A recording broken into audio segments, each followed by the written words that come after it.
we're back. This is the first episode of Afro Horror I've done, oh my gosh, I want to say in 3 years, maybe 4. I took a second and now I'm coming back. And our first guest is Cat Street. Hey!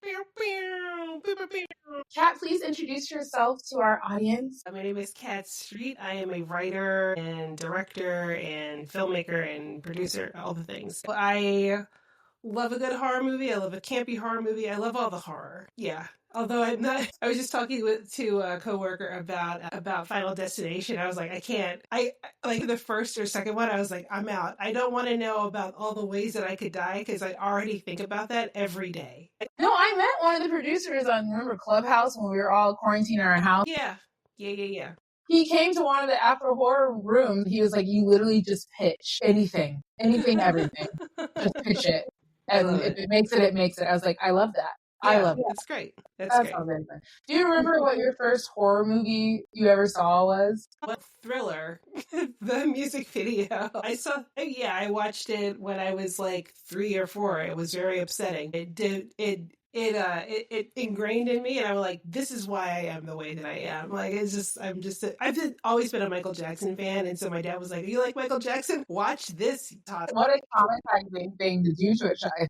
I know, but no, it was great. I just cried a little bit, but otherwise I was still like, Michael Jackson's great. So, it didn't really like land, but like the first legit horror movie that I saw or that I remember was probably Nightmare on Elm Street, like the TV edit, obviously. I was still a kid, but I remember like Freddy Krueger's hand like coming out of the bed or something like that. Shall we talk about Sinners? Oh my God, I'm obsessed. I am legit obsessed. So Sinners is a 2025 American, it says American musical horror. I disagree with that description, but we'll talk about it. It's produced, written, and directed by Ryan Coogler. As we all know, I hope you all know. In 1932, in the Mississippi Delta, the film stars Michael B. Jordan in dual roles as twin brothers who return to their hometown to start again, only to be confronted by supernatural evil. Ryan was very specific with who he gave this film to. There's a big bit of this film. But he went with the distribution studio, Warner Brothers, who would revert his rights back to him in 20 years. Yeah, well, right now things are pretty bleak for filmmakers. I think it's like very smart to at least have something in place where you could say like, okay, I'm going to do a re-release of this. This isn't like the first deal that's been like this. Like Quentin Tarantino's done it. I believe that Darren Aronofsky did that with Pi, because I went to a screening of Pi. It was like a 4K restoration. I love that movie. It was like it's not really a horror, but it is a thriller. Went to a screening. It was like a 4K restoration of it because it was made in like 2000, 2002 or something like that. So it was like the 20-year anniversary of it, and the rights had been given back to him. Like the distributor gave the rights back to him because it was a small distributor at the time. They were like, I don't know what to do with this indie film that was shot on 60 mil. Like, here you go. Sure, whatever. But like, so those kinds of deals have always been the case. Mm-hmm. I just don't think that a lot of filmmakers have done it, but I think that it's something that for people to like, I think it is like something for people, since this was a very public thing with Sinners, as far as like what his deal was. I think more people are going to try to do that, and if they succeed, is another story. If you're listening to this, you're like, what does all of this mumbo jumbo mean? It is important to the film because one of the major themes in the film is about Black ownership, which is actually a very major theme of this year. If you compare it to Beyonce's Cowboy Carter and Kendrick Lamar's Halftime Show. As usual. We're getting into a new wave of artistry from Black creators where they not only want to own, but they also want to make sure they inform us now in the present and the future that this is Black, this was what we created, this is why we never got our flowers, and giving us our flowers. And I really believe Sinners is one of the primary examples. Ooh, I love that. So we're going to start going through the plot in Wikipedia, and we're going to stop and start, y'all, as much as we see fit. So this is that kind of show. I have ADHD. I need to go wherever my mind takes me. I do want to mention from a, I guess from a story perspective, you and I are both writers. And so we deal with like character breakdowns and all this stuff.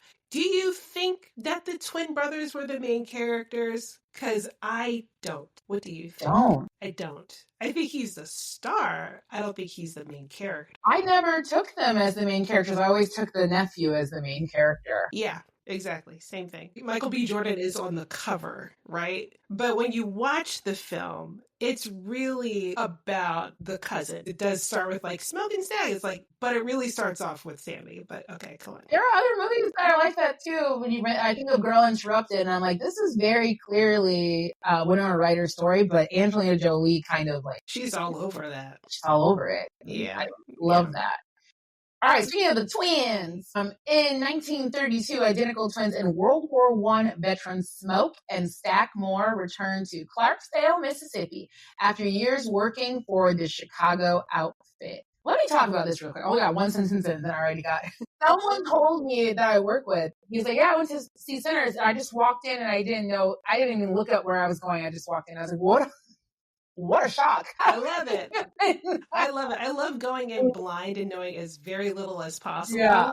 To movies, so more power to Meanwhile, I walked in knowing exactly what I was going to see, but was very confused because the first hour of that film is all this like setup of family and, you know, all this backstory. And I was like, where are the vampires? If there was any critique to be made, which is not a lot on my part, that would be my only one. I don't know if we needed that much setup time. It didn't feel like to me it paid off at the end to take that much time, if that makes sense. Yeah, but you know, at the same time, like the vampire stuff kind of went by very fast. I feel like there's some horror movies out there that do that really like get you, they have to draw you in. Like a really good horror movie draws you into the story, draws you into the characters. Like if you think about Get Out, like yeah, there was the teaser part at the beginning, but then you're spending time in this house and you're just like, everybody's weird. Like what is going on here? You're not really quite sure until like the midpoint of the film where you're like, they're taking people's brains. They're like cutting into their brains. But like all that setup leading up to that is like, okay, I need to know more about Chris. I need to know more about his character. I need to know what his scars are. Like I think the same thing applies with this one. So I'm more on the side of like, I think this is kind of like legit a perfect film. But like it does a great job of getting you into the world and like really setting up the atmosphere because it is a time period that not many people are familiar with. It's like almost 100 years ago and really like getting you into the whole like the atmosphere, like who are the players here? Like there's an Asian community in Mississippi. I didn't know that. You know, like there's like so many things and like just how everybody works together and how there is love and how they have these relationships and stuff. And so you're bought into I guess the emotional through line so that when they die, you give a shit.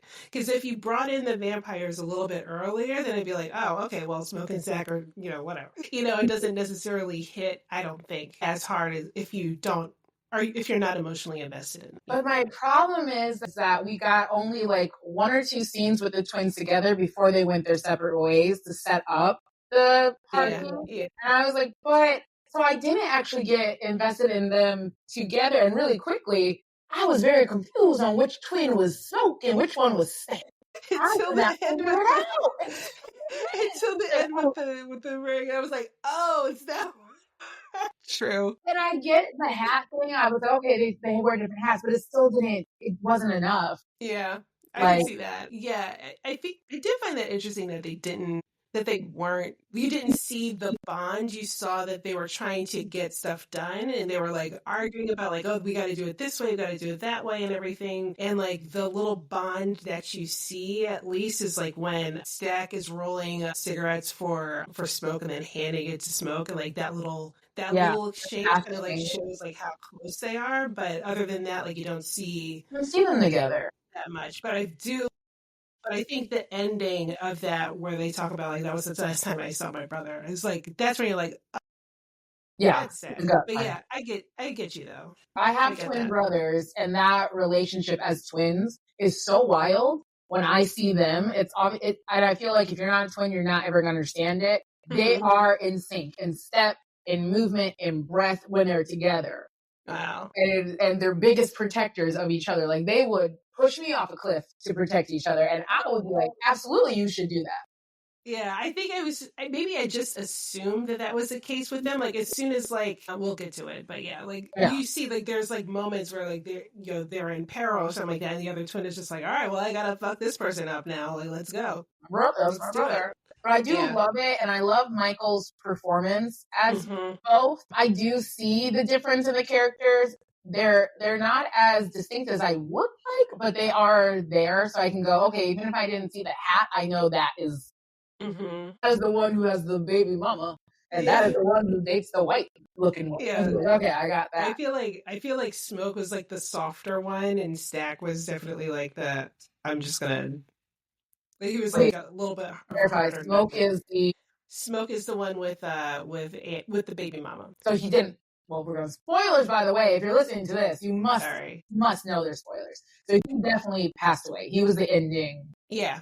Okay, good. So now I know. All right. So they basically stole money from gangsters, and they purchased a sawmill from a raceless landlord called Hogwood to start a juke joint for a local Black community. And they bring on their cousin Sammy, who's an aspiring guitarist, to join them, despite his pastor father's warnings that blues music is supernatural. Let's talk about Sammy. First of all, what a performance! What a performance! That what guy. Introduction. Yeah.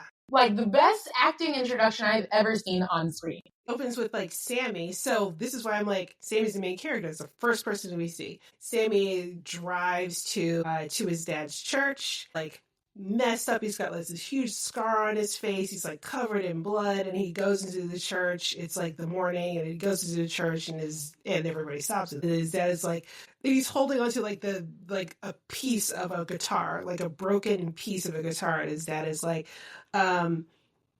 he's like, now just let go of the thing and give yourself over to God. And he's like holding onto it, clutching, and you don't know what's going to happen. You just see like he's like scarred for life. Like this guy is just like shook. And when Hogwarts was like, the Klan's not here anymore, I'm like, oh shit, it is the 30s, of course. And you're in Mississippi, the Klan is everywhere. Like, what are you talking about? Which they smelled his BS pretty quickly. But yeah, they're very astute. Yeah, well, they're from Chicago. They're Chicago gangsters.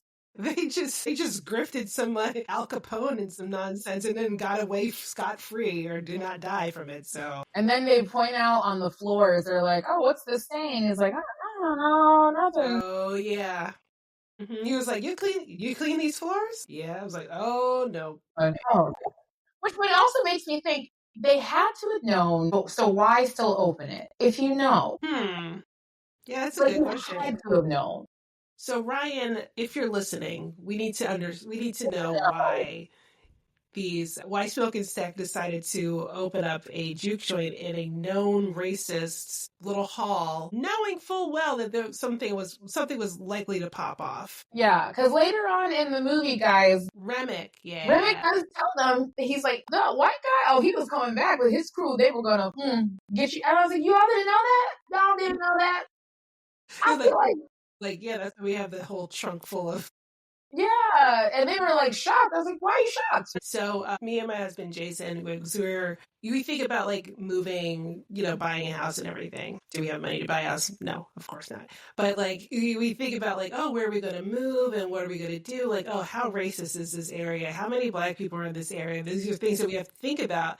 But then we're like, but we want it to be safe and we want it to be a good place for our kid. And so there are certain things that we're just like, you know what? At least for me, I'm like, listen, we just have to do what we think is best. Like, if this is the right place to live, and fuck them. Like if they're gonna be in arms or whatever, like there's gonna be a point where you just have to say like, I'm here to do what's best for my kid, and I'm going to protect my kid from this nonsense in order to give him the best education that we could, or to give him the best space. So I can understand the drive to say like, fuck it, I'm going to open up this thing because this is my passion. I want to be in control of my business, and this is the perfect place for it. And I am going to kill a motherfucker who tries to mess with my stuff. I get it. So I'm this is my community. This is where I was raised. I went to make money. I came back to give my people a good time. And where else? Where am I going to go? There's danger everywhere. There's gangsters want me in Chicago. They want me in Mississippi. So it's also a question of like Black joy. Like it's a right to be Black and joyful, but it comes with a cost. It comes with a cost, and it comes with like fighting for that Black joy too, which sucks. It's just like but it's like a thing that we have to deal with. Is like we always have to fight for like just a little bit of happiness. Like there's no way for us to just be and to be like safe in our habitat without there being some jerk who wants to like mess things up. Either too loud, or you're too abrasive with it, or your joy is too whatever. Yeah. But it also makes me think on the theme of the movie, the title, Sinners. Is there sin, ego? You know, maybe a little bit of it is you think that won't happen to you. Hubris. Hubris, and because everyone in this movie has a sin, every one of them. Yeah. So I'm like, maybe that's the twins out there are untouchable. Yeah, absolutely. I think that they did. And so far they had been working, at least Smoke is technically untouchable because of the juju, but you know. Right. But yeah, that's interesting. I always thought of I was thinking about the title Sinners and thinking back to Sammy's father, who's a pastor, because like that's the whole thing. Like at the time, you know, when you're playing the blues, or if you decide to not sing or to not perform within the confines of the church, you're seen as a sinner. Like as like, oh, like you've got the devil in you or whatever. And so it's just like about all these people who are just trying to thrive and to do what they want outside of the church, but not necessarily. Yeah, but not necessarily like in an evil way. They just want to live. They just want to do what they want to do. They're considered sinners. Connections there that I'm grasping for straws. But I find it with being gay, you know, just like the idea that we are, quote unquote, it's a sin, but we're literally just people who just want to have a little joy and live a life like others, you know? I can definitely, you know, relate to that. And but you've heard the song, The Devil Went Down to Georgia, right? No, but I know that's referring to that to the singer, yeah. Yeah, The Devil Went Down to Georgia. It's an old bluegrass song that essentially it's about the devil playing the guitar or some music instrument to lure like all the innocent people in Georgia. So I love the idea that this guitar is kind of like what his father sees as the devil's weapon of like the music brings, you know, close dancing, and dancing means like alcohol and drugs and sex. Yes. It all starts with the music because gospel music is not that hot. No offense. I mean, Kirk Franklin was really trying though. I don't know. I can't twerk. Maybe I could twerk the stomp. You can definitely twerk the stomp. Maybe you can. See, when you say make you clap my hands, you got to make it clap, obviously. We're sorry, people. But it's just too fun. Listen, we're millennials. We grew up with stomp, humor, and definitely had that album, and I listened to it on repeat. I was like, I'm not even a Christian, but this song slaps. It's so loud. So good. He should remake the song and do a remix for Sinners too. And I need to hear it. 90s, right? Yeah, it was 90s. So please do it. Moving on to the story, the twins through a pianist Delta Slim and singer Pearline, who Sammy becomes enamored with as performers, as Smoke's estranged wife Annie as a cook. They also recruit a local Chinese shopkeeper, Grace, and I think it's Bo Chow as suppliers, and a field worker Cornbread as a bouncer. Let's talk about the supporting characters because they're so fun. I love them. Amazing. They're like the best. They're the best. Mine, as we're talking about this, obviously there's Stack's white passing ex-girlfriend Mary, who, we gotta talk about Mary. Yes. And the women in this are amazing. Yeah, everybody was on their game. Like, I have nothing but lovely things to say about this film. So Delta Slim was played by the incomparable Delroy Lindo. So good. Wait, yes, that's right. Delroy Lindo, who was like hilarious. Legend, hilarious in this film. film. So good at everything he does. Doesn't age, just frozen in that face for the last 20 years.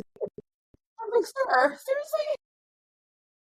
He's like, he plays like this alcoholic musician who pretty much like, that's how you get him. That's how you book him. You're like, I have liquor. Opportunist. Is it corn liquor? No. Is it Irish beer? Yes. Where'd you get this Irish beer from? Okay. I love Here it. we go. I'm gonna do it. Pearline, although I don't think that she was necessarily hired. I don't remember Showed up. that. She Yeah. just kind of showed up. And sang. But yeah. Yes. And she was like, I'm just gonna sing. It's played by Jamie Lawson. Well, really quickly, what is the age of Pearline and Sammy? I No couldn't let it idea. go. I was like, I he have seems like he's absolutely 16, 17, and she seems like she's 20. She's older. She's definitely older. I feel like Sammy was supposed to be like 16 or 17 Right, years. definitely teenage vibes. And But Pearline probably like in her early 20s. it was I feel inappropriate. like she might have had a kid. Maybe not. Definitely had a husband. She had a husband who we did not see. And that We did is not okay. see, and he did not accompany me with her to the party. She's like, I'm going out. I'm going out. I'm going to the club. I'll see you later. I'll be back on sunrise. I don't know. I'll be back whenever. Leave me alone. Yeah, let's just use suspicion of belief that. Yeah. And Grace and Bo were actually really interesting. That was that was a Chinese couple. Love them. Who were fantastic. And I was like, I just didn't know about the Asian community in I didn't know South. either. And I love seeing it. I like those like historical nuggets of like, yep, and this happened and this is legit. And let's start here, guys. Again, we're bouncing around, and that's because it's my show. I stopped the Grace hate. She did exactly what she needed to do. I think I'm the only defender. Yeah, I have no qualms for about Grace. She was passionate. She was passionate. She was like, you know what? Hello. Yeah, she's like, we need to get out. We need to fix this. I got a kid. Right. I gotta protect my kid. I think Pearline, I'm like, don't you have a kid? She ain't got no kid. He must not have a kid because you ain't concerned. You're not too concerned. What about your husband? No, she is there getting her coos catching vibes. Yeah, catching coos and vibes. Like catching vibes. But my girl Grace, I'm with her 100%. Everyone online is like, she ruined it. No, she got y'all up. Like, we got things. I'm not sitting here till sunrise. Like, let's go. She's like, we are in like the second half of this film. We got to go. Let's go. Move our plot forward. Yeah, she's a gangster. Absolutely. She's like, look, I'm going down, but I'm gotta get my man and I gotta get my daughter. Yeah. Which I think it's safe to assume, right, that obviously because she got bit, she was on fire. She got caught on fire that no one gave back to the baby girl. Yeah. No, which would be my only complaint. The poor girl is an orphan. Yeah. My only complaint with that, Grace, is like, if anything, just make it to the daughter. That was the point. Yeah. The point was to go with the kid. Yeah. Yeah, but that's as long as it's all right. And then there's Annie, amazing. Annie. Here's the thing. I want to ask later, but I want to praise Annie first. She exudes everything about Black women that I love, and her softness but firmness, and her protection, and her prayer over the people that she loves, and her strength. The only thing I wanted to ask and get your opinion on, and I don't think it was done purposely, but I'm also like, is this a little much, or am I thinking too deeply into it? You might be thinking too deeply into it. Yeah, it never came off as that because she was pretty like straightforward. She was kind of like the only real one. She was like, hold up, why do you need your ass in? She said, my grief ain't ever tell that, please. She was like the smartest person in the room, like honestly, which is not necessarily what a mammy is, but like Black women are known for being like the smartest people in the room and not getting. At least here, she was listened to. They were like, wait a second, and she was so gentle, and like that scene with them when they're talking about their baby is so good. Yeah, and it made me feel like instantly. I was like, oh, I know this couple. I like them. They should be together, but damn, life really tore them apart. Like, like she loves him, and he don't play about her. Yeah, I loved it. It was beautiful. And I have to point out the hoodoo that was in this, which was fantastic. Being that I wrote that script about hoodoo witches and stuff, I just love anything that like really like it displays it like in a legit way. I'm just like, yes, this is cool. Like I love seeing that, and just like and just having that whole thing. Like as soon as she started like giving those kids like the medicine and stuff, I was like, oh, she's a hoodoo. and taking your fake money. Yeah, the play money. Like, all right, it's okay, baby. They're kids. She's like, whatever. Like, I'm not gonna take money for. I think that's their stark difference too in terms of morality. Like, so it's like, why are you doing that? She's like, do you have a heart? These are kids. Yeah, exactly. And when they start arguing at the juke joint about like we need to make some money, I'm like, guys, like everybody's just having fun. I get it. Time, like But it's come the on, first like day, you'll get it. it's launch day. I get the impetus to like set hard lines and be like, oh, real money is what's welcome here, blah blah blah. But grand opening discount and then never let it happen. Well, it couldn't happen again. Yeah, exactly. It was the first and last. Grand opening, grand closing. But in terms of Annie her hoodoo, because you wrote a script just like that, I love the contrast of like we have Christianity, which was basically I'm saying it, guys, but it like look it up, it's true. It's basically forced on Black people during a time in slavery. You know, Christianity, we all know how that works. And then hoodoo is something that was taken from her ancestors. She keeps practicing it, and it's looked at. You know, the film looks at it as this is her practice. We have this is their practice, this is her practice, and it's both legit. It's not looked at as just some like magic show. Like she's like, no. Yeah, exactly. Yeah, it's not looked at like a bad thing at all, which I love. That is just like a part of Black culture in that way. And like some people take it, some people don't, but we're not going to give any opinions on it. It's just like, oh yeah. And then also her shit's legit. Like that thing, you know, the juju bag worked. Like it worked. This is better than Skeleton Key for sure. Odd. Remember? Skeleton Key. Good Lord. Why'd you bring that up? Oh. Movies have changed so much, thank God. They have. But yeah, I mean, we could go on like a whole tirade about like the religion and Black people, and like it just like the stuff that I've learned through my research has just been terrible. A different day. We'll do it. We don't want to upset. A different day. But this was great. This was wonderful. No complaints. I loved it. Let's talk about Mary. Haley Steinfeld. What a shock. I was like, okay. Yeah, it was like, you got the one drop rule. I see. Yeah, apparently she is 25% Black. Yeah. I didn't know that. And Haley is too, yes. Yeah. Yeah, Haley is 25% Black. I think her dad is half Black. Yes, that's what it is, which, you know, didn't know. Didn't know. Welcome, sister. Welcome, fam. Welcome home. Mary's line is one of the most used sounds right now on TikTok. Her conversation with, I don't know if we can say it here, actually, because is coos a real word from 1930, or is it just like this word? It probably is, like a slang word for coochie. Oh, I see. You stuck your tongue in my coos. I was like, arr. Yeah, she's like, I forget exactly, what was the full line? She was like, you stuck your tongue in my coos, and then you fucked me, and then you fell asleep on me, and then you left, and didn't give me a note. She just said it so casually. I'm like, she just aired all his stuff out at the train station. I was like, Mary. I respect it. I love this character because they're just like, yeah, I did that. I love them together. I'm not gonna lie. I love them together. They're great. A terrible toxic relationship where you know they don't play about each other, but they can't get along. They probably shouldn't be together, but I love them together. I really do. Yeah, they're great. When she sees Sammy at the jukebox and he's like, "Oh, you can't be shit. Boy, get the fuck out of my face." I love her so much. She was like, "Come on, please." And I'm also like with them. Like the first time I was watching, I was like, "Who is she?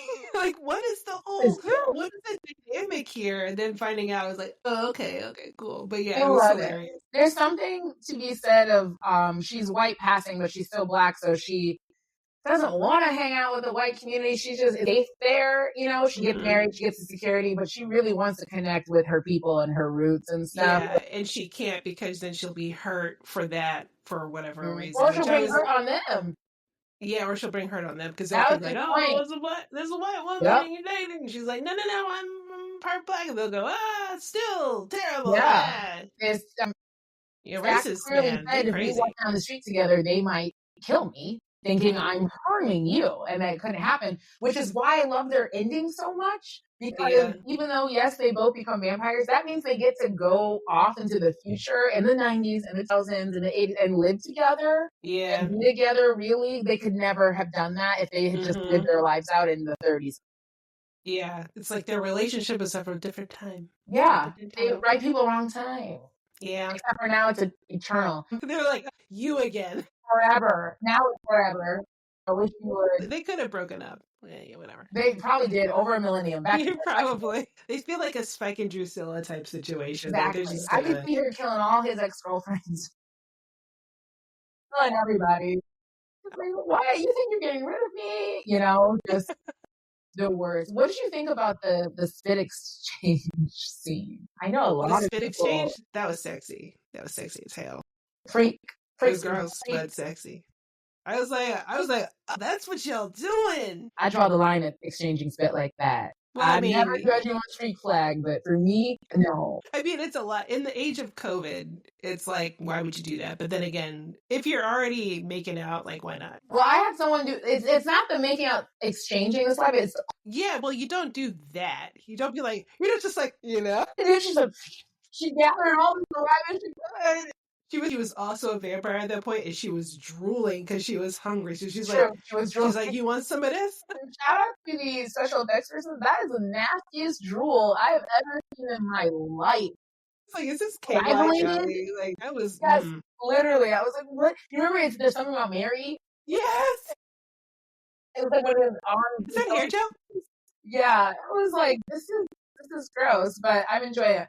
All right, now we're moving on. So we got the whole crew. They're partying, they're having a good time. But meanwhile, elsewhere, in one of my favorite scenes, because I think it's hilarious, and we'll talk about it in a second, Irish immigrant vampire Ribbit flees from the Choctaw vampire hunters and violently turns a married Klansman couple that gave him shelter in the vampires. The Native Americans... There were so many things. I was like, put a pin in that. I need an offshoot movie. Yeah, put a pin in that. I need an offshoot movie. I need so many different films. But I love them because, hey, is there someone in your house? I can help you. No? All right, well, it's getting dark anyway, so good luck. Yeah, exactly. I'm like, what? You guys, you didn't, what? Wasn't the whole point to get him? You didn't get him. So, like, I mean, honestly, if you know that you're approaching, I don't know. I mean, I feel like I probably would have done possibly the same thing. Because they're Klansmen? Because they're Klansmen, I'd be like, what? You're not going to listen to me, so whatever. You're going to destroy the town. So yes, these two Klansmen, but the point was, and that's exactly what he did. He destroyed the town because he destroyed the town. I mean, they're like, well, you know what? I told you, I'm here to warn you, and you can take it or leave it. They said, I clock in at 9. I clock out at 6:30. What happens between the hours of 7 and 8:30 are not my problems. Yeah, they're like, we gotta go. We gotta go home because it's getting dark. I'm not trying to be no warning to anyone else. Just like, all right, we'll come back tomorrow morning, I guess. Well, I think that we'll see how the dust settles in the morning. Yeah, we're like, this will be fine, right? She's not gonna do that much damage. Oh my gosh. Well, they only tracked Remick, so they tracked him successfully. They just didn't get there. They just didn't get there in time. But they're like, if you see this person, you know, literally, you're at the, what do you call it, the end zone. You just gotta take one more step and be done. Yeah, but that's the thing. If they had taken one more step, they could have been shot on sight. Because that woman had a gun. A gun versus a vampire? I don't know, man. You were I don't know, but a vampire. Might as well take on the gun. Like I said, they're on their own. They said, I'm Bennett, and I tried to tell you, I'm here to warn you. Yeah. You can listen if you want to. I mean, this is 2024 all over again. You know, like we're here to warn you that the leopard's going to eat your face. And you can vote for the leopard. Or you can you can listen to me. So if you don't listen, and I agree that after all this country has done to Native Americans, I want to help y'all either. Like exactly. Like I'm out of here. Y'all took enough. I tried to help. I tried. Keyword. Yeah, I tried. I did my part. I'm not gonna. I do want to see. I want to see more of them. I think that was a little loose end that I wish, I'm like, I know maybe we didn't have time, but just one scene with them to close it up would have been like, okay, cool. Just like they come back and they're just like, damn. They walk away. But you know what it is too? Because the only other real thing I couldn't get on board with is just that everyone immediately, or maybe Annie, it makes sense that Annie would know, but immediately everyone knew kind of the vampire lore. And I was like, you could have let the Native Americans been like, okay, this is what you're dealing with, guys. Like, this man. And I saw your lights are on, and I was like, oh my gosh, and now he's here. Let me tell you what this is and this is. That would have got back in the story, but then also I get, like, we need Annie. We need that role to... Annie knows everything. She called him a haint, which I didn't know. I don't know what that is. Is that just like a zombie or something? No idea. No idea. Annie. She's like, you're a haint. You're not a haint. You're worse. You're a vampire. Yeah. We gotta, you know, first of all, also, there were no, this is how you know you watch too many movies at home. I couldn't really understand everybody because of the accent, and there was no closed captioning. I was like, huh? She's all, like, I was trying so hard. I need to go back and watch it at the closed captioning. Yeah, you need the accessibility thing. I need it. Feel like I need the things. I need it. The ears aren't working, so I feel like I missed a lot. All right, let's get into this joint. We're inside. We're having fun. We're drinking. We're having a good time. We're eating food. I didn't even actually see the food. I guess there was food. Frying up catfish, and they got a nice bar going. It seems like a nice place. I'm not gonna lie, they're gambling. I would go. I go there in a second. Definitely go. And then Sammy starts playing that guitar, and this is the coolest part of the film. You see ancestors from the past. You see ancestors from the future, hip hop, and there's just all this generational blackness and Chinese, and I think was in there too, Native Americans somehow. And it's just, this music just kind of, it shows the influence of our music forever. And who knows what else it will manifest to in 100 years. Yeah. Actually, you know, that's how the movie starts. The movie starts with a little montage, or like you see like old paintings or something. And there's a voiceover that describes that there are these people who have this gift of music that can transcend space and time. And so that's how it's set up. You're just like, okay, that's cool to know. And that's when you meet Sammy, and that's when you see the things. So you're like, okay, there's music involved. So this is a musical horror film. Yeah. They don't break out into song and dance, but I would have also appreciated that too. I would have been like, I'm in. All of a sudden they just start synchronized dancing. So then when that amazing oneer comes up, by the way, it was a one-shot move. Amazing. Incredible. So Sammy is playing his music, and then the voiceover comes back to remind you, like, remember that thing I said earlier in the movie? This is what's about to happen. And then you see it, you're just like, oh. Really? So, yeah. It's got rock, hip hop, dance, electro. It was, as soon as that electric guitar came in, I was like, I love this movie so much. I think that was my moment. I was already in, but I was like, and now I'm invested. I love that. I loved it. It was so, because, you know, doing a what do you call it, period piece vampire movie, I think of Till Dusk Till Dawn, right? It can be very generic. It could be like, hey, vampire. This was a nice thumbprint of uniqueness. I was like, okay, this is something different. Yeah. That I get to watch. Because yes, you could watch, again, the traditional, you see vampires, you learn about vampires, you gotta kill a vampire, no one survives the vampires. But this was like an extra texture, especially when it came to Remick, who really desperately also, this movie has a great theme of connecting to your culture and who you are and, you know, your ancestors. And he hears that and he goes, I really want to see my people again. I've been living out, you know, killing people in the South, and they think I'm them, but I'm Irish. I'm Irish. So I love that that's his motivation of, like, really his motivation is to get Sammy. He wants to get his music on his side. I mean, there's so many think pieces on this film. Yeah. That have been helpful and also annoying, but also very helpful at the same time. So many. But I know the Irish were happy. They were ecstatic. They're like, yeah. We love Irish people. Black people love Irish people because they love Barack Obama. They do. They're a huge Barack Obama fan. And what's the Ao? Or is that Scottish? Ao? Remember Ao from The Bear, the actress? Yeah. Ao? Right, yeah. I never understood what that joke was. She's like beloved in either Ireland or Scotland, like beloved, obsessively beloved. That's weird. And I'm like, that's amazing. But here's the thing about that. I was just having this conversation with a friend of mine who's an actor. And there's an actor, I can't remember his name, but he does a lot of movies in Romania. And he's huge in Eastern Europe because he couldn't really get jobs here in America. So it's so interesting to see a Barack Obama, that actor, and then an AO that are appreciated in different areas of the world, but not their own country. Mm-hmm. And I always think about that. And I love that idea in this movie, which is just like, even though Remek's trying to kill you, he appreciates you more than anyone in this state does. Yeah.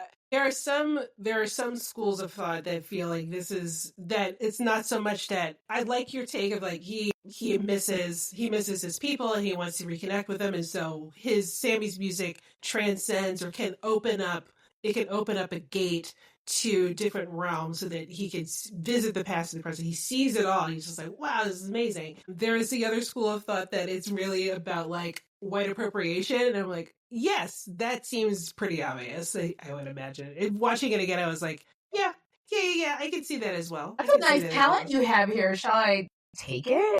Yeah, can I just have it? If you're on our side and we can have it, then we can do our thing. I mean, if you think about like after that amazing scene where you see all the different generations, like that was when Sammy opened the portal, and that is when Remek was like, oh, hello, I need to go over here where all these people are, and let's eat as well.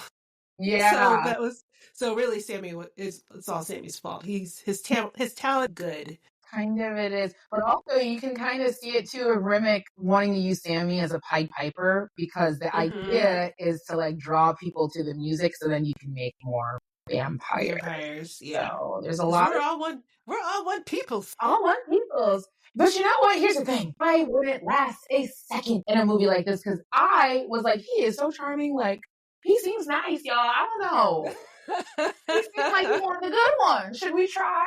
Like, he made being a vampire sound so good. I mean, it's not terrible. Just don't get your face blown off when you're a vampire, and then you won't be like fucked up for eternity. Because that, I was kind of glad that was a twist on the rules for this one. Is that if you get injured, you can still survive, but you'll still be completely disfigured. Yeah.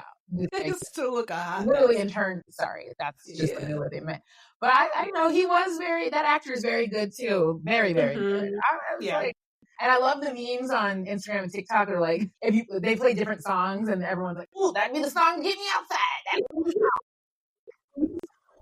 I don't know if you saw. Did you see the one that was like that had Beyonce's Riverdance? Yes. Like, yes. They're just like, okay. And I would be in the circle going, "Yeah."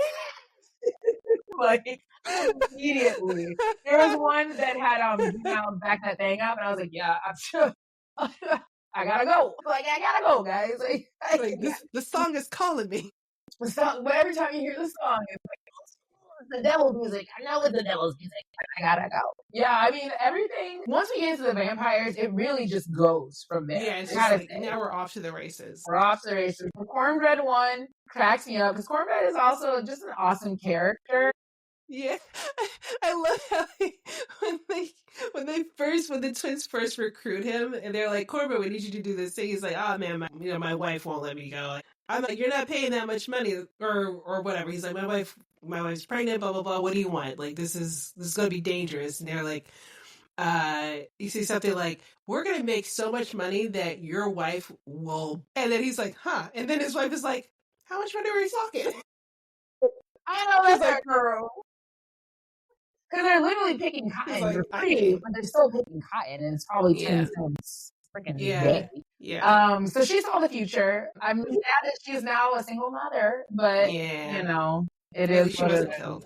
At least she wasn't killed. We can't do that. Yeah. Cornbread goes to use the bathroom, and he's taken away, and he's done. Starts to pop off from there. Mm-hmm. I love the scene with the garlic. Yeah. We're staying in a circle, and Andy's like, y'all gotta shoot this garlic. I gotta know. Perlene tries it. I just don't like it. You're like, just like, get her. Try this. I'm like, bitch, you better eat that if you want to live. Right in the mouth. And I said, that's exactly right. That's exactly right. We're not playing games. Eat the damn garlic. I was really convinced she was one, and I was like, See, I wasn't. No, I don't think. I think it was like, yeah, she's probably not not a vampire. And she probably just doesn't like garlic, but she's really milking this one. I really liked Delta Slim doing this whole thing. I was like, oh, he's drunk. That's what it is. Because I just need to. It just didn't sit right. It just didn't sit right. Yeah, we were like, oh. But I like that. The only thing too I think about, I'm just like, again, it is what it is, and I'm not saying I don't like it. I'm just saying if I'm thinking about 1932 Mississippi Black culture, the hoodoos involved, I wish we had a little different rules for the vampire because it really felt like Anglo-Saxon, traditional, Yeah. The cross and the garlic and yeah. Can I enter? You know what I mean? Yeah. Let's switch it up. Yeah, like just a little bit, but I did like the invitation thing was pretty. They played on that pretty well. Yeah, no, and that's always a good one when it comes to vampires because it's just like I'm an idiot. It's like, come on in. Yeah, exactly. Like you've been running in and out here this whole time. You didn't need an invitation then. What you need an invitation now? I'm just trying to be polite. I'm just trying to be like just the talking out of it. It's like I'm just here to collect my money. Can I at least have my money? Why didn't he throw the money at him? He could have thrown it. Why did you give him the money? I don't care. You try to collect your money. Something's wrong. You don't just go like, here you go. Right. I'll see you tomorrow. Because first of all, we got to process payroll. I'll see you tomorrow. Yeah, exactly. We don't have time right now. I'll get you in the morning. Oh, I can't do it in the morning. Well, then you ain't getting paid. You saw the terms of agreement. You saw the net 24 hours. Net 24 hours? Yeah. If only. My goodness. I know, that would be nice. That net 60 is update. Anyway. So they basically, once Grace gets it popping, it gets popping. Everything goes to much. There's a huge fight scene. Everyone's holding their own. Smoke is tearing it down, and then we lose Annie. Yeah. And we lose Annie. She does say the whole, like, promise me you'll do this thing, and he fulfills her promise, which I was like, good on you. She's going to be with the baby. She doesn't want to be a vampire, and I respect that completely. Can we backtrack for a second? A lot of cunnilingus in this film. So much coos. So much Coozalingus. Coozalingus in this film. As a lesbian, I approve. I approve as well. I'm still going back and forth with it. I'm just like, it's the 30s. Yeah. You don't think it's a very patriarchal community. Are men really worried about women's pleasure in the 1930s? Because you do that for the women's pleasure. That's true. But at the same time, there was no real birth control, so I imagine that they were thinking creatively and doing other things to get off. So I'm like on the fence. I'm like, part of me is like, I don't believe that all these men are just like licking pussy left and right. I don't believe it. As we progress in society, we've lost it. We had it and we lost it. And it started with DJ Khaled when he said, I don't do that. And then the men were like, well, we don't have to do it. If DJ Khaled doesn't do it, then I don't have to do it. Man. I think we had it and I think we lost it. But my only thing, but it also happened in what's that?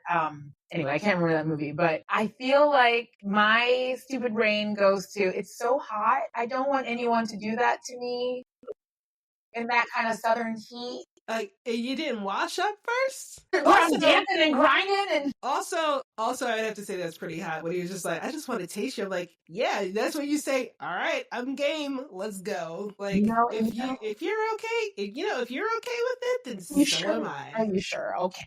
Are you sure? If you're sure. Which we're always advocating for cunnilingus. If you're a man or lady listening to this, yes, do more. The tips he gave, Sammy. Yeah. I didn't even know what he was talking about at first until he started talking about, like, it's like an ice cream cone. It's like, oh, are you talking about... One way to do it. It's a very traditional way. I could give 10,000 more ways. But as beginners go, yes, the ice cream cone. Yeah. That's a good tip. It's a good tip. Yeah, it's a good tip, guys. This is Afro Horror. So if anything, you watch Sinners to take notes on how to properly eat a woman out. We need it. We need it. Thank you, Ryan, for your service. Be on PBS soon. It's now not government funded. Let's do what we want, right? Exactly. Like, we're just going to be talking about eating pussy. Here's the thing. Ryan wrote it. So clearly the man wrote it from either experience. I don't know. I write from my experience. So I'm just saying. The man knows what he knows and likes what he likes, and I like that he likes it. So high five, Ryan. yeah, this movie was freaky. I know that you loved it. It's freaky all over. I was like necks and vampires and southern. Southern, you got it has everything. Everything. It's hot. And we needed to bring sex back. Cause damn Gen Z, why does everything have to have sex? Cause it should. Cause it should. Especially vampires. True blood. It's because y'all are spoiled. Spoiled. You get titties all the time. We had to wait to be late at night. We had to like hack whatever kind of cable Cinemax or whatever, like purchase it and then lie about how we purchased it or something. That was what I did. Or like, you know, there are ways you had to really seek it out. You really seek out the boobs and the nudity and the sex. You really did. And like, I remember watching Titanic and going, like when they're having sex. Oh my God. Like, there's fog? How did that happen? She flashed her hand. It was so sensational for 1998. Yeah, but too busy being trad wise to enjoy some good, healthy, adult, sexual, you know. So I'm glad we were back, because True Blood was the last time I saw some vampires getting it on. Yeah, they were fucking left and right all in over that goddamn bayou. Good Lord. As they should. Bring back True Blood. Yeah.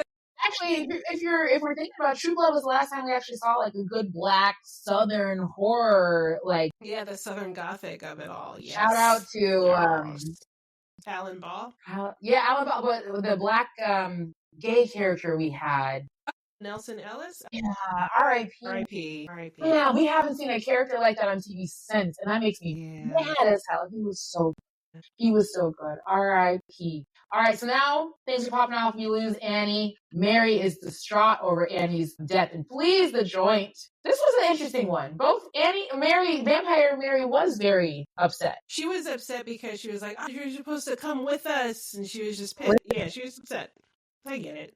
She wanted her friend. She wanted a double date. She's like, we could have had it all, but you had to do that. Why? I'm like, Mary, this is very dramatic, making it about you. First of all, dramatic in life. That's what vampires do. They make it all about themselves. Like that's literally they're selfishest. But you got your man. Like exactly. Which, by the way, let's talk about that real quick. She almost didn't have them. We have this showdown with twins. We have Smoke, who's just about to kill Stack, and then we get cut to the next scene, and we don't realize till afterwards that he couldn't do it. And I honestly don't know if I could have done it either. I'm being very honest. I don't think I could have. Well, that's the thing. He couldn't have done it because he was about to kill Smoke, but he couldn't because of the juju. Oh, the juju. He had the juju bag. The juju bag was helping because if you notice, you have to watch it 2 more times. But if you notice when he lunges for him, he's like literally blocked by some kind of weird like force field or something. So I was like, oh, that juju bag is working. Yeah. So when Smoke takes the juju bag off, when the Klansmen come, I'm like, he is on a mission to die. He's ready to go. Yeah, he wants to be with I think it's because he just saw Annie and the baby again, right? He was just like, okay. No, he does that. He does that before the Klansmen even show up. He's like, all right, like, oh no, when he's about to like get ready, he's just like, you know what, fuck it, like I'm done. I lost my brother. I'm just gonna. I don't know. What else is there to live for? You don't have your brother, you don't have your wife, you don't have your baby. Like, what else? Yeah. What else do you need to do? And the thing he does say towards the end when we see Stack is that he had to promise that he would leave that area. So he also, his last final act was taking care of his community. Yeah. Interesting that this vampire would agree to that. I thought y'all were evil. Yeah. That's logical. Yeah, exactly. I will say that of the vampire rules, I guess, or like the traditional things like, okay, this is how you kill a vampire, blah, blah, blah. But I did notice that it seemed as though all these vampires had souls. Yeah, it seems like it. They just had like heightened evil stuff to them. Yeah, they were just like, they have like emotions. They have, they have passions they have loves and they have. I'm a spike. Passions is not. Timmy fell down. Oh my God. Passions is my shit. Okay. That is my shit. I feel like there's like a spectrum for vampires, and I think in this film it seemed as though each of them, while they still had the thirst and they still had the hunger to kill and everything, there was still like, they still kept their personality. It wasn't like it just completely went away. It's not like you could go, oh, there's somebody still in there. Like, you can hear me. Don't you remember that time that we played stickball in the park? Well, I will give them that. Like, it did feel very much like, yeah, that they all like they were still holding on to things. Yeah. And so at the end, we lose Smoke. He dies in a blaze of glory. Well, technically, he only got shot once. He got shot. He got shot once, and I was like, but it went through. So what's the deal? Shit. People cheered in my theater. I was like, I mean, you know, that's what happens. You go to the right theater, you get the right reaction. Sometimes you hear a pin drop, you go, I'm in Beverly Hills. Yeah, exactly. You know, I saw The Blackening in Porter Ranch. Not one. No. Not one laughter at any of the space jokes. I was like, didn't get it. I was just looking around like, am I in the right? No, you gotta watch these movies. Like when I saw Get Out, I was like, I know where I'm going. Magic Johnson Theater. I'm not going to Burning 16. I need to be with my people who understand. I learned my lessons since then. I'm like, y'all play too much up here. So. So we love it. We love a good cheer with the bad guy. Yes. Yes. But then, because we're winding down here, guys, and we didn't get to talk about a lot. It's an hour. It's only an hour show. We're going a little bit over, but there's so much to talk about. We could do a part 2 one day, maybe when it comes out on streamers. You know, we get some behind the scenes stuff. Yeah. But as we're wrapping up, we get two ending credit scenes. The first one, the second one, I'm going to tell you why it pissed me off, but the first one's pretty good. 60 years later, Sammy has been visited by an unaged Stack and Mary after finishing a performance at his blues club. So basically, as Kat mentioned in the beginning of the film, we go back to that flash forward, I guess. And he doesn't put the guitar down. He actually takes off and he gets out that town, which was brought to him by one of the cousins told him. He was like, you should stay here. Right. Why did he say that? He said first, like, he couldn't hack it out. I don't know. But he said this is safety or whatever. But basically, Sammy was like, F that. I'm out. I'm gone. I've just seen the craziest things in my life. I'm going to go. So 6 years later, he's playing a really cool blues club, playing his guitar. He has the scars on his face still. This is in the old days played by blues guitarist Buddy Guy. Oh, he was fantastic. So at that time, Stack reveals that Smoke spared him, obviously, at the joint on the condition that Sammy would live in peace. So the deal was not to go bother Sammy. And then after declining their offer, Mary and Stack's offer for immortality, which you're a little late, I'm like 82. Yeah, he's like, I'm good. Good. I'm like, I've done enough. Thanks for leaving me alone until 82, though. But like, why are you here? Sammy does perform a little song to them, and as they leave, Sammy admits that despite being haunted by that night, he said that was the best night of his life. And the only time he truly felt free. Can we talk about Stack and Mary's outfit really quick? For some reason, I take issue with films that are set in the 90s now, because I'm like, I was there. It was not like that. It was not like that, guys. But oh my God, Mary did look like she was from the Mary and her the hoops and lollipop and the stuff. Yeah, and I was like, yeah, we're only 2 years shy from 1980. No shade to Ruth Carter, who's the fashion director. She's great, Oscar award winning. I love that. I just think it could have been a little bit more subtle. Every decade has its like themed outfit. I get it, but that was just like so 90s. I am very worried about what our themed outfit will be for like the 2020s, because our style is kind of like all over the place. And it's a little boring. It's a bit boring. I feel like it's just going to be like a lot of drab shit. I love the ring that says Stack on it. So you're like, oh, it's Stack. Stack. In case you guys didn't know. In case you forgot. The other twin that survived. And they came off so cool. They're just like, oh, like, we're vampires. Yeah, they're vampires. You look ridiculous. In this jazz club in loud ass outfit. They look like they're gonna break dance in like 2 seconds flat. Yeah, they were getting ready. But if only Breakin' 2 had vampires in it, that would have been the shit. Breakin' 2? Electric Boogaloo. You never seen it? No. Come on. All right. It's fine. It's like the best title for a film.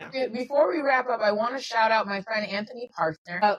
Conducted the score, and he composed and conducted the score for my short film Picture. Did the conducting for Sinners. He's a huge horror fan. he says he never gets horror films. So this was really exciting for him. And yeah, that's great. Very excited. Awesome. I'm getting the soundtrack and the score both on vinyl because the score was the shit. It's like, if we could talk a little bit the technical things just for a second. The score was beautifully done. Beautiful. It brings you into the world. And then the cinematography, it was beautiful. It was wonderful. And if you see it in IMAX, I just love when it, like, the screen just, like, expands. You're like, oh, it's about to be a boss battle, guys. Or, oh, it's about to be a big sequence. I haven't seen it in IMAX. Well, here's what you do. You go to the theater, because it's back on 70 mil. I heard. At City Walk. And so that's why I'm going a third time, because I haven't seen it on 70 mil yet. I've seen it in IMAX twice. And yeah, it's great. It's great. So you see, like, when you see the screen just, like, expand to the bigger thing, you're just like, things are about to happen. And it's just beautiful. Like, it's just beautiful to look at. I have a Michael B. Jordan story. He was shooting in Atlanta, and my movie, Deadly Dispatch, was shooting about 30 minutes outside of Atlanta, and my aunt was a costume designer on that movie, so she's like, why don't you come visit me at work? Visit her at work. I got to watch some scenes, see all of the wardrobe people. And then she goes, hey, Michael, my niece is here. And he looks me up and down and grabs my hand and shakes. He goes, beautiful, beautiful. Thank you so much. You're like, thanks, Michael B. Jordan. I didn't wash that hand. I promise you, I didn't wash that hand for a couple of hours. That was really cool to be on that film and to get to see him act and perform in person. He's very talented and very handsome, guys. And so tall and rugged. Yeah, I just love the joke that people go around saying, like I asked for a pair of Jordans. This is what I meant. I meant this pair of Jordans right here. This is what I need. This is what I need. I don't need shoes. I need 2 Michael B. Jordans. No, I very much want to play a vampire. You very much want to play a vampire. Buffy, hear our call. Yeah. Put us in, coach. Count us in, Buffy. We are so excited for you. And are you excited for the renaissance of the vampire? They left us for a little bit. They left us for a little bit. Is there a renaissance coming? Is it coming back? Absolutely is. Sinners and Buffy, and I swear to God, someone's going to do a True Blood reboot any second. I think the renaissance of the vampire is here. I feel like it's too early for a True Blood reboot, but at the same time, it's been almost 15 years. What? It's been almost 15 years. It's still too soon. Still too soon. It's got to, like, have a lot of dust on it or something, or be really terrible. Like, well, maybe we should just put Twilight in the trash and stuff, but, like, that will probably get a reboot. Twilight's definitely getting a reboot. I want a Sinners universe. I want to follow everybody. I want those, but I'm also happy with it just being this. I'm very much, like, at peace with no sequels. Keeping it. Okay. Just keep it. Just like lightning in a bottle. Like, you can't, sometimes, there are some times where, you know, you can't recreate it. So I'm also happy, Ryan, if you just are like, I'm taking my money and we're going to make something else and it's going to be really cool. And I'm like, great. Show me that too. It really is such a fun and such a well done crafted film all around, in front of the camera, behind the camera. It's very rare, as Kat says, that you get a film like that. Yeah. At all. It is damn near perfect. Damn near perfect. Exactly. You got to give Ryan Coogler some money because he and his wife are about to have a baby. I don't know if they have any other kids, but every picture I'm like, oh, she's pregnant. Very cute. Congratulations. Actually, they do have other kids because I saw Ryan Coogler at a restaurant in Burbank once with his pregnant wife, and I didn't say hello because I have manners, people. When you see a man out with his pregnant wife trying to enjoy some omelets, that's not your time to go, hey, can I talk to you about Black Panther? If I saw him in the wild now, I would probably say something. It would be awkward as hell. I'd be like, hey, I'm a big fan. I'm a sinner. And you know what's funny? I was the only one that recognized him. I was the only one. Yeah. Because I was looking around like, does no one else see the hell I'm seeing? That's Ryan. And I'll be damned if the cops try to arrest him again. Try to arrest him for cashing a check. Pat, where can the people find you? Goodness, where can you find me? So I'm on Instagram since I don't do TikTok because I'm an old lady and I don't do that. You can find me on Instagram at catstreet1. My website is catherinestreet.com. And I also co-host another podcast, which is out. It's a Felicity rewatch podcast, which is really, really fun. Listen, Felicity's the shit. Are you on the haircut yet? Did you guys get the haircut season? Yeah, we finished the haircut season. Relive that memory. That was a So that, yeah, it was a scandal. So that podcast is called Finding Felicity. You can find it on your things. You can listen to Afro Horror and then listen to Finding Felicity to get your full experience. But yeah, you'll find me there. We love nerding out on the show. Thank you for doing this, Kai. I only called her like 2 days ago, and she was like, "You want to talk about sinners?" I'm like, "Say less. Let's go." Say less. I would love to talk about sinners. And are you kidding? I've been waiting. I'm like frothing at the mouth. She has not stopped posting about sinners. Every day I go on her Instagram page, there's another sinners. I'm like, did you work on the movie? Like, are you getting No, I am obsessed. Are you kidding? I just love, sometimes there's not that many movies that do that to me, but that is such a blessing. That makes you believe in movies again. When I see the movie, exactly. Yeah, exactly. Like hopes and dreams and aspirations. I can't wait to show Benny this when he's older. That's so sweet. But also, I'm not going to show it to him. I'm just going to say, watch this. I'm going to walk away because it's inappropriate. I can't watch it with you because there's, oh my God. All the coos eating. No, he's going to have to take him through the traditional Black family movie experience. You cover his eyes at certain part. He doesn't know what it is until years later. He's like, I'm trying to figure out when I should show him Thriller to like scar him in a way that makes him interesting, but like not enough that it like damages him. Isn't he like 3 years old though? He's 2. He's almost there. I think he's almost a long time. Maybe 5. Maybe 6. Yeah. Like, he's got a while. Yeah. So he's like, God bless the baby. God bless the baby. My niece is 1, and I'm also like, when do we introduce her to the fun stuff? The movie's great. Miss Rachel's awesome, but like, have you ever seen Sinister? Yes, please do that. Anyway, guys, we're so happy to be back. I've missed you all. You can find Afro Horror on Instagram and TikTok at Afro Horror. We got rid of X because we don't do that over here. You can go to our website at afrohorror.com and we'll have some of these episodes up. And you can find us on all streaming platforms, which obviously you have because you're listening now. I don't know when we're doing another episode. Maybe next month. I can't make this a weekly thing, guys. I have too much going on. But I would love to get back to our monthly episodes. So stay tuned and see what we're doing for next month. Good night. I hope you feed the baby. It's late. Oh, he's already been fed. My husband was dealing with That's right. A partnership. Oh, yes. We love a dad. We love a dad. All right. I'm going to stop recording. But here we're going to say good night and goodbye. Good night. Bye, guys.